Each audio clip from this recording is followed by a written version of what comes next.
So then the next thing is the cash flow statement links. We've made these a bit more intuitive.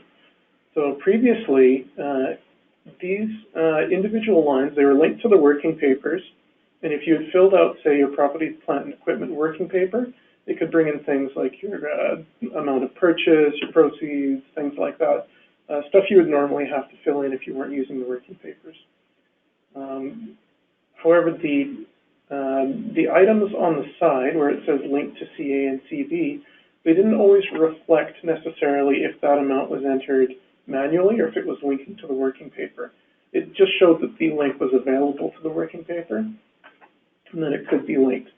So with this change, those indicators will always reflect what the current state of the cash flow statement is. So if it is currently linking from the working paper, it'll note that it's linked to the working paper. If it's currently using manual input, it'll show manual input. And this goes regardless of whether you press the switch to turn on and off the working paper link, or if you just type in an amount in there. So I'm going to show that off here too, just for a second. So let's go back to our financial statement here. So we have, say, here's our purchase of property, plant, and equipment. So we've got this link to the working paper right now.